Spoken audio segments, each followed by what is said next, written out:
All right there, media mogul. What do you got for me? What answers can I provide to you? Okay, Mike. Well, you know what? Let's just start off with something very simple.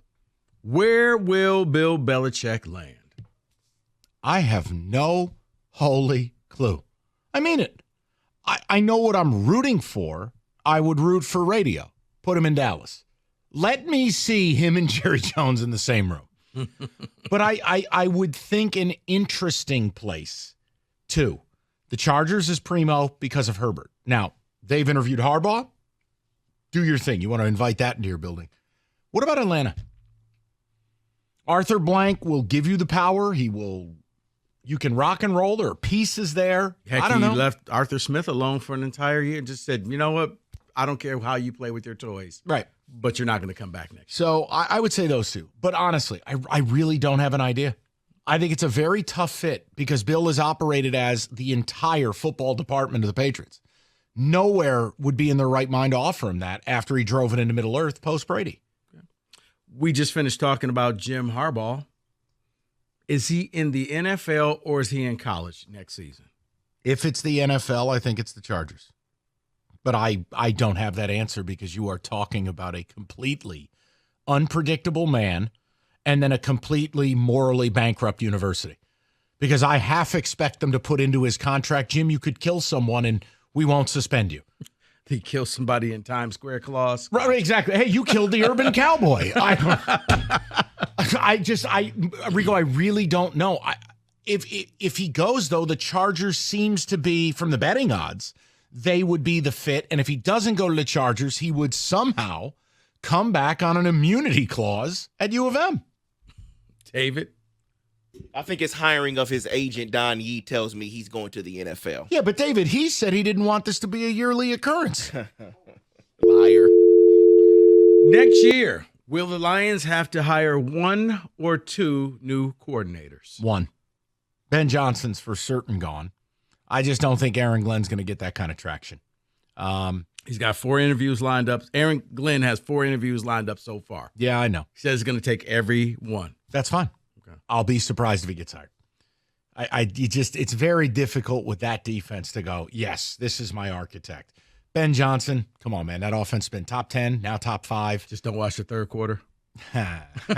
Just stop the tape at halftime. That's good enough. Highlights end at the half. It's like most MSU basketball games. Yeah, no, I think Ben will be gone. I think Aaron Glenn will be back. All right, we talked a little bit about Dallas. Michael Irvin, the playmaker, famous Cowboy, came out on social media and basically said, everybody's got to go except for pretty much CeeDee Lamb. Is he right? Ish. I mean, for Dak, what is it now? 1-4 in the playoffs? I believe so. And good quarterbacks win, great quarterbacks cover, 0-5 against the spread. He's saying just tear it down to the studs. Probably. I mean, realistically, Tyron Smith doesn't have a future there. He's old. His body is shot. Zach Martin, how much does he have left? You have CD, you have Micah Parsons. Beyond that, how far am I willing to go with this current group who has had 3 straight 12-win seasons, but 3 straight one-and-dones? Probably got to retool it. Yeah, I actually agree with him more than I disagree. Yeah, I agree it does, but at 81 years old, Jerry Jones, I don't think he's willing to do that. I really don't. No. It's age. It's a problem with age. He wants to win right away before he. You know what? It reminds you of Illich here. Yes. Where he did everything he could with the Tigers and the Wings because he wanted one more title. So, okay. It came out earlier today. Derrick Henry was almost traded to the Philadelphia Eagles. Mm-hmm. If they would have consummated this trade, would this have fixed the Eagles? No. It would have had an absolute 0% impact. 0. Rico, Jalen Hurts is a mess. Infighting in the locker room. The offensive line has gone from being elite to average. They're horrible against the blitz. And the defense cannot get off the field. So when the opponent is possessing the football on an average of like 38 minutes since week 8, I don't care who your running back is. You never have the ball.